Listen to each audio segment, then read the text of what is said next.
Hello and welcome to the Human Side of Real Estate podcast. My name is Mark Toomey. I'm managing partner of Tara HRC, which is a boutique real estate headhunting company based in Warsaw, Poland. My guest today is Bogi Gabrovic, who is Deputy Country Head of CTP Poland. Bogi, thank you so much for doing this. I really appreciate it. Thank you for inviting me. Hello and welcome to everybody. It's completely new format for me, so first time. Apologies if I'm too stressed, but I will try to answer all the questions you have. The idea of this is we're going to have a casual conversation. I know you very well. There's a lot of people out there who don't know you, so that's the whole idea of this is to I suppose let a few more people out there know you on the market. So let's jump straight into this, because there's quite a few things that I wanted to cover here today. I don't know if we'll have time to do this all, but let's see how it goes. So you joined CTP Poland almost 4 years ago, and that was just as Raymond Voss was starting his big launch on the Polish market. So, when you I think when you joined, there were only like a handful of people there. So you were straight into doing like lots of publicity stuff. You were doing, the interviews. You were on the magazine covers. You were doing the conference speaking events. And all those things. So you very quickly became a very, very recognizable face in particularly in the logistics market, but that wasn't always the case, because prior to joining CTP, you had spent almost 11 years working as a CFO for both White Star and for Golub Gethouse. So what I'm most curious about is, what was that transition like from going from like a CFO to a country head and taking on all that extra publicity work? Because, I know a lot of CFOs, and a lot of CFOs wouldn't be comfortable with that. So I'm just kind of curious to see what that process was like. So, really thinking about that, we have to go back a little bit with my career, how it's all started. So I finished the management school. So I knew that probably finance is not the only area where I'm interested in. And I was globally interested in the whole management, how to manage things.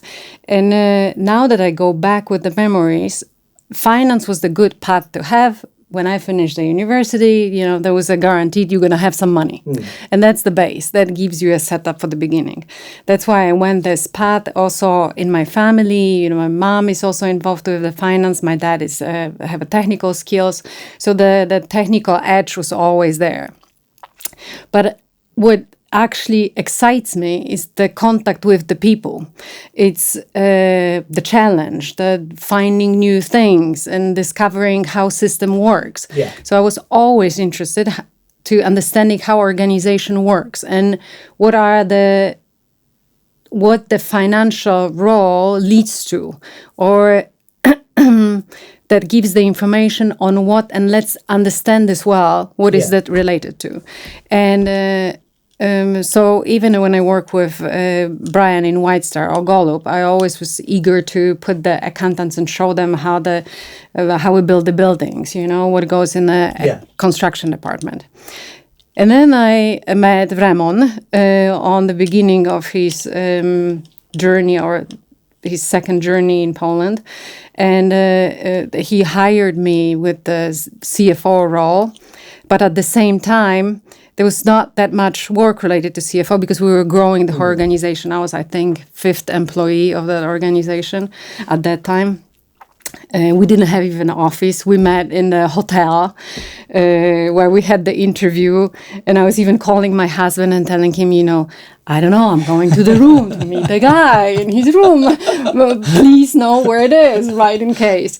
And it was fantastic. The meeting was great. Ramon was great. And it clicked. And from that point, he also said, don't worry, Bogi, maybe you can do way more than just the finance. Yeah. So I'm like, bring it on. I would love that.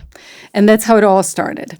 And because there was 5 of us and we were starting to build the organization, and CTP was putting all the efforts to build Poland and the Polish market and believed that this is the right moment to do that. Then it came then it created the opportunity for me to do everything else. Basically, what is great about Ramon is that he gives you the opportunity, and either you grab it or you don't grab it. But in your own kind of personal feeling about doing those publicity events, and even this, like you said, this is new for you.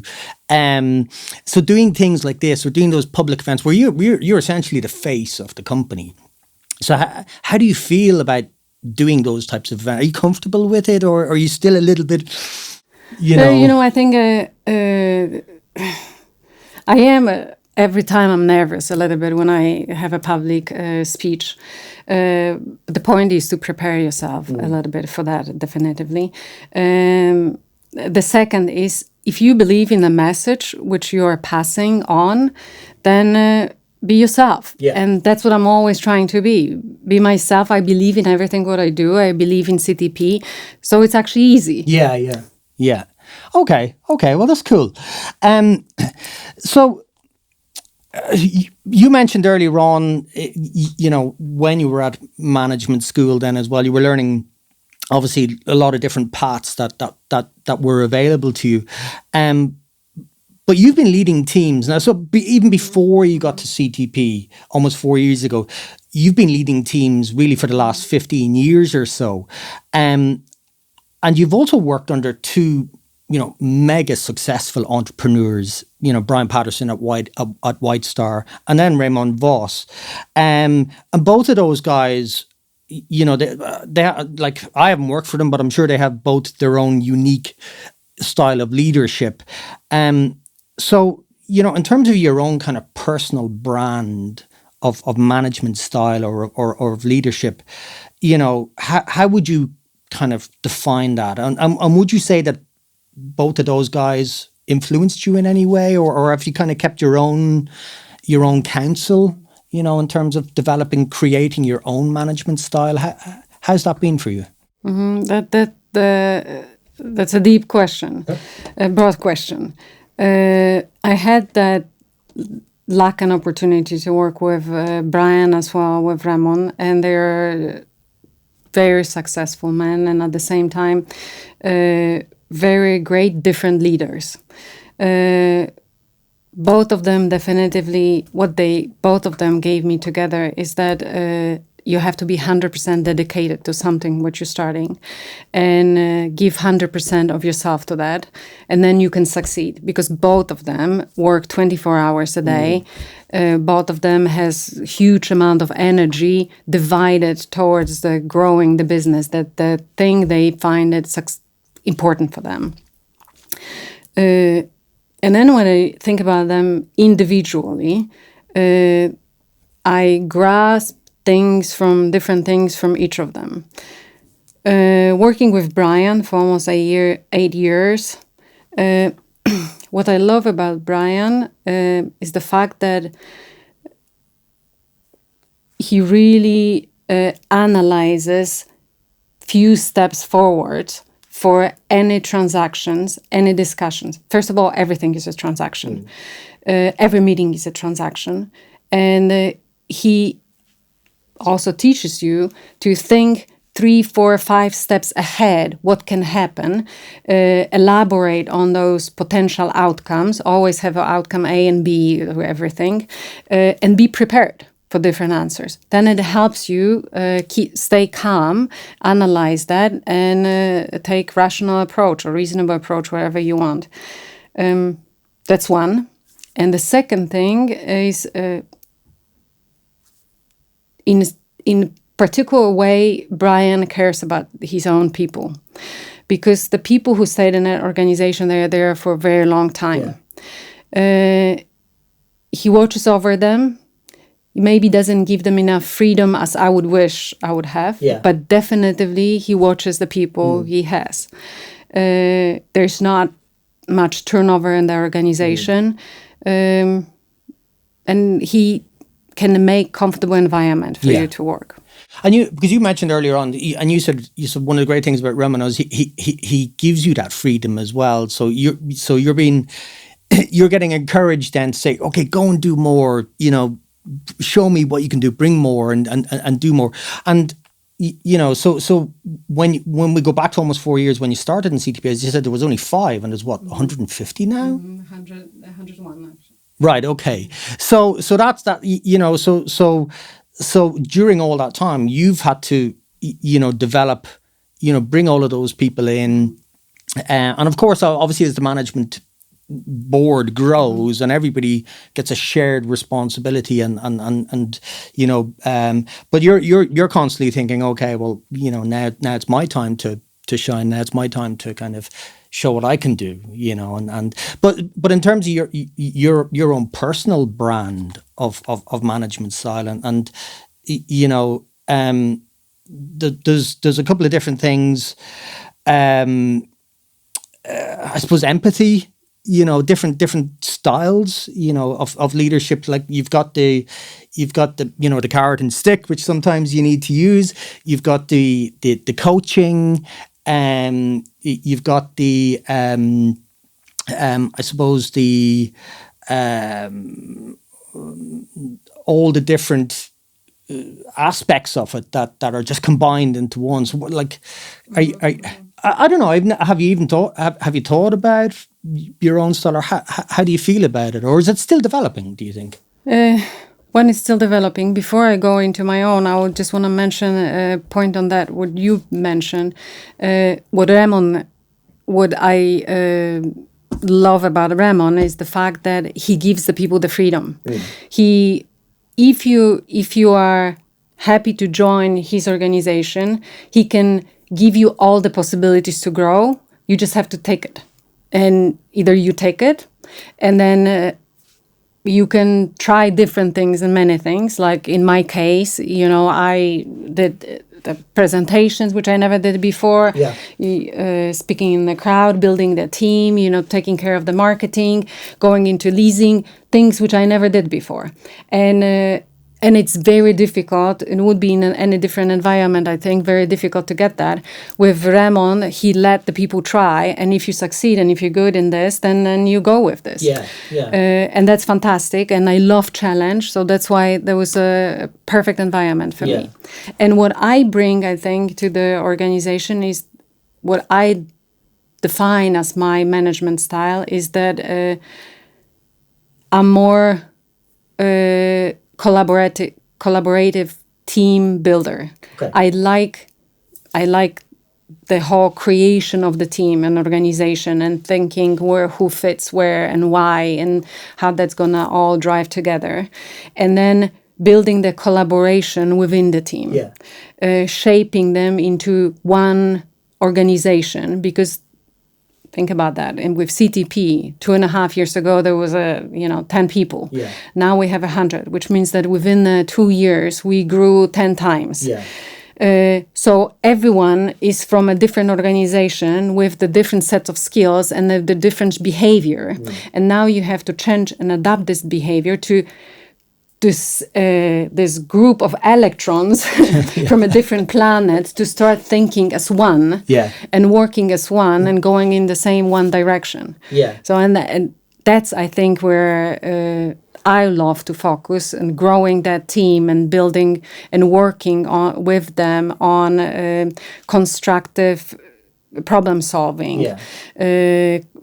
As well, constructive the discussion, giving feedback each other to make at the end to be able to make decisions as a group decision. Well, there has to be a lot of empathy there as well, from yourself, because as you said, one of the things that you have been encouraged to do, and I would imagine you would pass this message on, is to go and try things and see how it works. And sometimes, it's better to ask for forgiveness than it is to ask for permission. Just go and try it and see what happens. And so long as nothing drastic if it does fail, so long as it's not a drastic failure or it's something terrible, but at least would it manage your risk element of it and go and try it and see. Definitely pushing people move forward and try things, but also remember to, whenever you have a question, come back and ask the question. Don't wait too long before you ask the question. And also, it's important for me when there is a problem or an issue which comes up, then let's don't discuss whose fault is this. Let's focus how we can prevent this next time. Yeah. All about how we prevent it so we as an organization can avoid it in the future. Yeah. Okay. And so another thing I had for you, because a lot of the people in your organization are probably quite young. They're Gen Z. And I know you've got 2 Gen Z kids at home. So I was kind of curious to see, being a mom with 2 Gen Z kids, does that help? Do you think with a lot of the younger people in the organization, are you able to bring that kind of almost like motherly approach to the organization? And yeah, it's funny you mentioning this, because right now we just published our results, half a year results, and in our organization in Poland, actually average age is 35, and we have almost even 50-50 women and men. My kids are 19 and 20 and 22, so a little older and younger than that. But yes, it definitely helps having kids that age to try to understand the younger generation in a younger group, and I really admire those people, because they are grew up in a different environment, maybe being a little bit more stable environment, and they are valuing their private time and valuing the appreciation. It's not only about giving and giving. We need to be even. You need to also, I give you something, you give me something, and give the appreciation and understanding of their life, and trying to go deeper into who they are, not only, okay, another worker and let's move forward, another 12 hours of work, because we are a team and depend on each other. Yeah. And I look at kids at that, at this age today, and they look at their parents and the way their parents have worked in the 80s or the 90s, or probably the 90s, but where there was definitely an industrial mentality to the work. You go and you kill yourself at work. You work 16 hours a day, and you come home and you're exhausted, and you don't have time for anything else. You just want to have your dinner and go to bed, and that's it. And I guess kids these days are looking at their parents, and they're saying, well, I don't want that. That's not for me. So there's a big, there's a big, there's a big argument about this today, and a lot of people are saying, oh, these kids don't want to work, they don't want to do anything. But then again, they're looking at their parents and they're saying, well, my parents work to death. That's not the life I want to have, So it's hard for them, I think. It's just to find that balance between progressing in their career, progressing in their life, but also having like that healthy work-life balance, which I think the good thing is today, I think a lot of corporates are encouraging that anyway, so they're giving them that anyway. And not just for them, for you and I as well, and for everybody else to say, okay, we need to have a healthier balance between work life as well. So I think the COVID created that, because it stopped everything, and we've been able to spend some time with the family and realize, oh my God, there is a life, and I have a yard, and I have flowers in my garden. My kid's grown. When did that happen? When I was at work. But I think that kind of sometimes those moments, they help you rethink things and find the way that maybe it's actually not that bad to have that hybrid working environment where 2 days at home, 3 days at work, and people are as productive as they can be. They are, and this young generation anyway is more goal-oriented, or a project, task-oriented. So it doesn't matter for them where they work, from home or from work. If they have a task and they know exactly what they need to do, then they will perform on that task. And they are as responsible as we were there. They just think also about, if I have a task, let me finish the task, and then I'm going to do something else. Okay. Let's talk about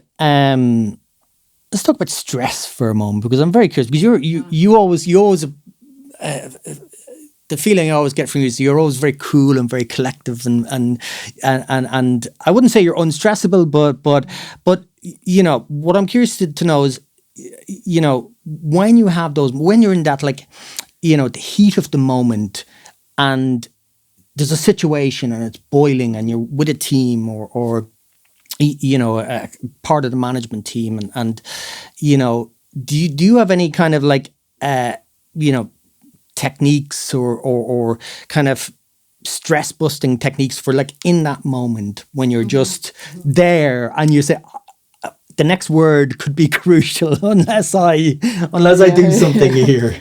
One side is I am passionate person, so sometimes I'm very passionate on my face and on the outside because I believe in things. So emotions, my husband always says that your emotions are in your face all the time. But I think I have like a second layer, and then the second layer is the reasonable one, which is analyzing everything. And I read this great book once. I don't remember who recommended that book for me, which helps me deal with the stress. I don't know if my English is correct.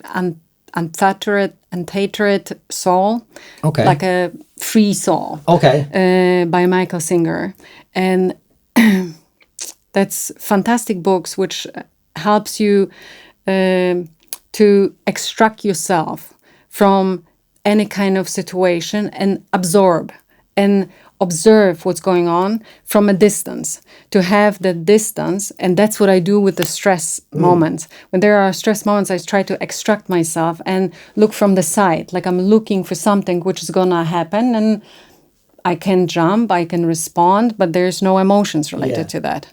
And then it helps me to clear my mind and find the answer to the situation. I read there's an English psychiatrist called Professor Steve Peters, and he's worked with a lot of kind of high performance athletes, and I've read two of his books. The first one is called The Chimp Paradox, and the idea behind that is that we have our you know, our human instinct, our basic reaction, and we're not in control of that all of the time, because that is our most basic chimp reaction coming out in us, you know, and that they're the ones where you quick fire a response to somebody without even having time to think, you know, and it's like, so his theory is that that's the chimp in you just, you know, saying that stuff, you know, that comes out immediately without even thinking. And then the other one, the second book he had, the sequence to it was Pathway Through the Jungle. But one very good thing I got from that was, in those types of moments, he suggests that, you know, you stop yourself and you ask yourself, okay, what's the plan? What's the plan here? You know, whatever the situation is. And that just gives you, you know, the time to kind of stop yourself and kind of and then think about it and say, okay, well, what is the plan here? What is my next move? What's my next word? What's my next move? And you know what it's like. I've got 3 young kids, so I apply this, you know, almost on a daily basis. It doesn't always work, but it is just, you know, it's taking that, you know, for some people it's just stepping out of the room. For some people it's just taking a few deep breaths. For some people it's just it's a mantra. It's okay, what's the plan? What's the plan? What's my next move? What's my next words here? What's the next thing to do? So stopping for a few minutes and slowing down, it also helps me. You know, like, give yourself, like you said, a couple of breaths and then start slowly. Lower your voice tone, and then you're gonna find your way. Exactly, find your purpose. Because I think you know, definitely if you've got 2 parties that are getting quite excited, then somebody needs to take the heat out of the situation. And it happens very often. With the leasing, it happens very often. You know, we deal with clients which are in a rush. You know, they may be looking for they want us to negotiate something lower. We cannot do it lower. And, you know, everybody gets angry. Everybody gets overheated. You need to calm yourself. Another good little trick for that is, and you won't believe this, is just cracking a joke. because it completely diffuses the whole situation. You know, people are, oh, what? Where did that come from? You know, it's like, just making a joke of the situation, you know, and it just kind of, you know, it brings the temperature down a little bit, you know, and it just, you know, people have a little chuckle, and then it gives people that room to get, because then they have to reset, and they usually don't reset back to their heightened state of awareness. They come back and they're a little bit more relaxed. 100%.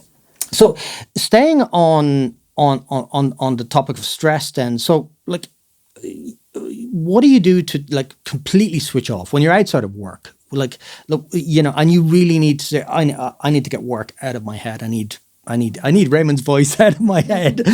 Like, you know, what's your go-to for that? I love sport, so I usually go running, swimming, tennis. I'd love tennis, but unfortunately my arm is right now not in the best shape. So that I should stop. So I'm focusing on running. I even get my new shoes. They're coming today. And very close to my house, there is a forest. And on the other side of there's fields. So we've been lucky because even through COVID, we've been running on those fields. Please don't tell anybody. Running on somebody's cabbages. But yes, letting your mind go and freeing your mind. And I usually put the music or a podcast. I'm a big fan right now of podcasts, different podcasts. And I just go until I get so tired that I want to come back home. Brilliant.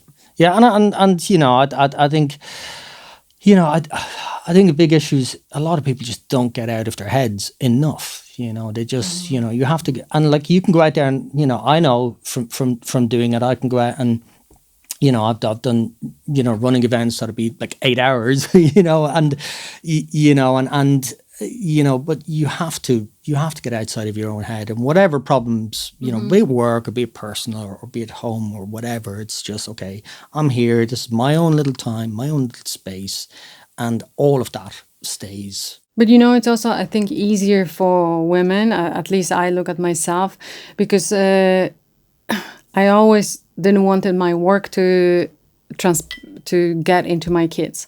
So I have like a 40 minutes drive home, and I would always try to leave work over this 40 minutes if I needed to rethink something. And then the minute I step into the house, I'm just, the work is out. Yeah. Now I'm the mom, you know, dinner, homework, let's talk about you guys.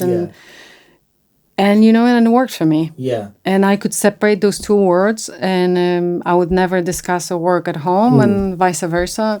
Yeah. It's two separate worlds. Well, that's kind of also one argument against, we mentioned earlier about the hybrid working situation. That's one argument against that as well, that you're working and living in the same place, and you're not, you know, you're trying to bounce between the two, but you're not really succeeding, you know, to Yeah, you're right. You know, I was lucky. I never actually really truly experienced that, like having a kids at home and trying to be a mom at the same time. I would probably be the person going work.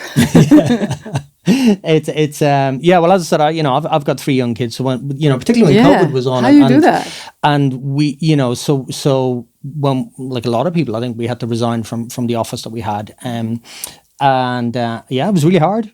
It was really difficult just to kind of, you know, balance between that, and particularly if you've had a particularly tough day. But, you know, for me then as well, is like you know, at the end of the day, it's okay, take an hour, put on my running shoes, go out or go on a bike or do something, and just get that separation, like that drive home. Yeah. You know, and it's, you know, and a lot of people would use that commute as you know, a therapeutic sense, you know, and even now, you know, when we're working from home a lot more, you know, people can say, okay, well, I don't have to go to the office today, but I will go for a run, and I'll use that. I'll still have my commute hour, or 40 minutes or whatever, to just clear my mind and be ready, and then come back and be fresh for that. I think sport is very good because it helps you. It gives the positive hormones into your body. The day goes completely different. I read a lot of biographies, and a lot of this famous business people, they use the sport as a way to get themselves into the groove, into the right mode to deal with the difficult issues.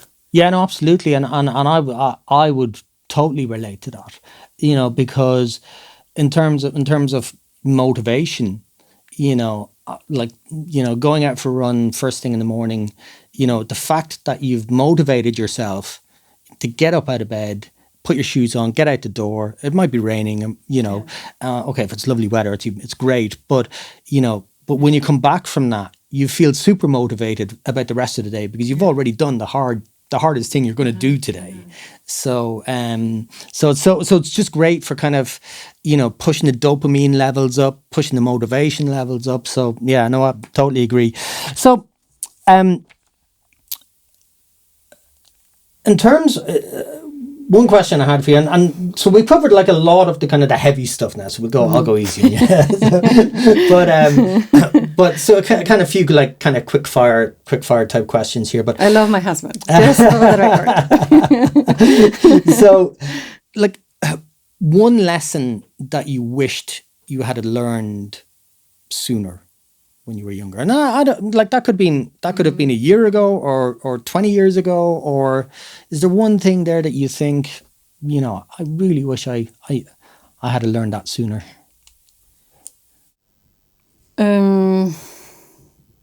Yeah, I think one on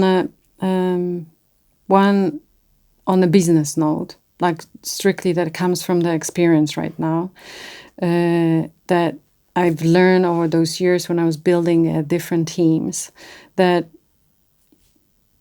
you should spend your time on hiring right skilled people on the beginning when you're building the team. Find a strong candidate, even that you have to maybe pay them a little higher salary than you were expecting, because that pays off at the end. Because these people are gonna help you to grow organization much faster in a much better speed, with a much better quality. Because otherwise, it's gonna take you a time, but also organization is not gonna grow that strong that quickly. So that I've learned, and I experienced that a couple times. And it is the lesson. There is the old saying, you get what you pay for. And it's not always true. It doesn't always work out like that. But I think, obviously I've been in that situation many times advising companies on hiring and you do see it, and you see somebody who's, I guess it depends on the company as well. And when they're trying to grow, they're trying to attract people, but then their budgets are limited as well. And they've kind of maybe fewer people, but then the good people. Yeah. Because we have a fantastic team, but it took us a time to get into that. Yeah.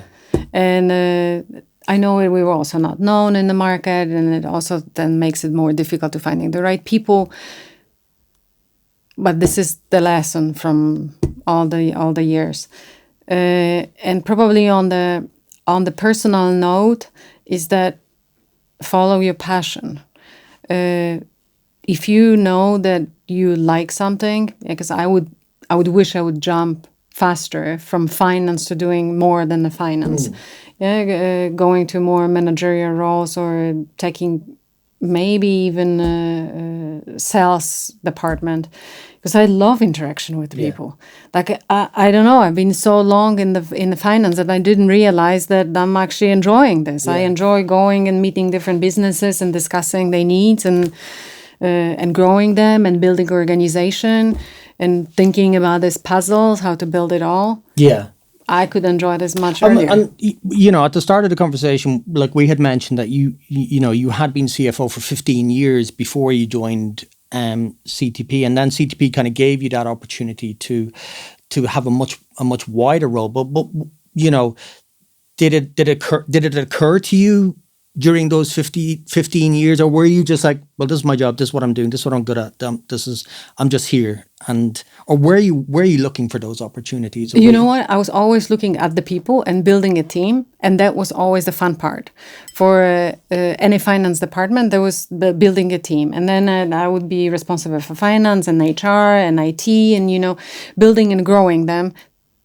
I view that role more how do I grow these people to then perform, not in the terms of strictly finance. Yeah. You know, of course, that there are the elements which are closing the deals and getting the debt financing and, you know, the different tax structures and mergers and acquisitions and all of that. That's also fun. Yeah.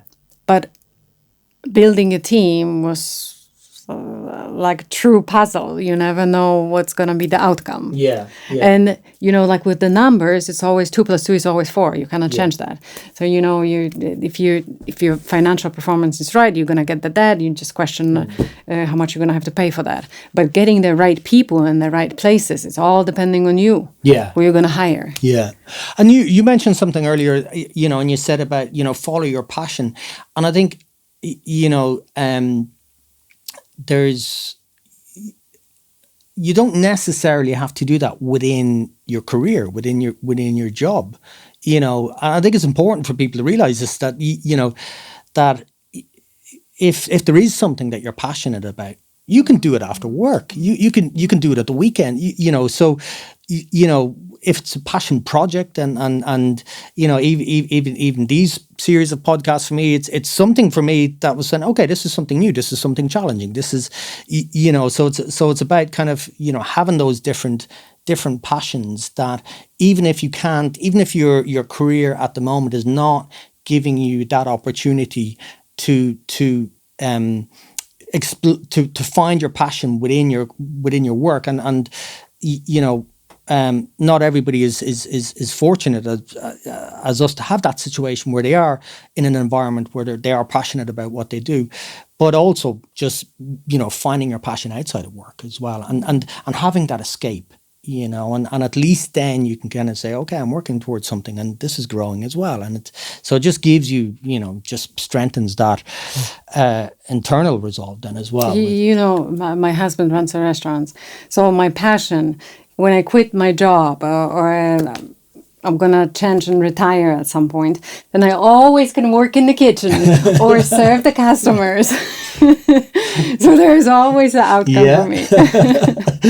So just one final thing. You mentioned during the course of the conversation, you mentioned a couple of different books that you've had. And I'm just kind of curious to see, do you have a book that you would you know, you would most recommend to somebody, or even give as a gift to somebody? Is there one piece of, you know, jewelry out there of a book that you would say, you've got to read this. This will change your life? You know, it's a tough question, because it really depends on who is the person who I'm giving the book to. Because the people may be in different needs, and a different book would fit them better and help them in something. Or change their perception on something. So probably this one book which is good to read for everybody is then Untitled Soul. But if that would be a business book, then, you know, I'd love any biographies, because I think if you are, depending in which environment you are, always check how the other people did in a similar situations. And if you read how hard they work to achieve what they did, like, then don't complain about yourself. You know, you are in an environment where you have to do that if you want to achieve this or that. Or how many struggles they went through before they achieved what they achieved. Or I also recently I'm reading the book The Chip War by Chris Miller, I think. And I'm reading this book because I'm fascinated by semiconductors and why they are coming over here, and why. But the book helps you to understand why Taiwan is so important and why they're moving here. You know, let's don't stop in one thing. And explore the world and always figure out why things are happening. And I think that's why different books for. They're probably the only person I know who's read a book on semiconductors. Maybe the first one, not the last one. So anyway, on that bombshell, thank you very much. Thank you. I really appreciate this. It's really nice. And And yeah, it was good to catch up. Yeah, we cover so many subjects, and it was fun talking to you. Really, thank you so much. Great. Thank you. Okay. All right. Thank you. Thank you.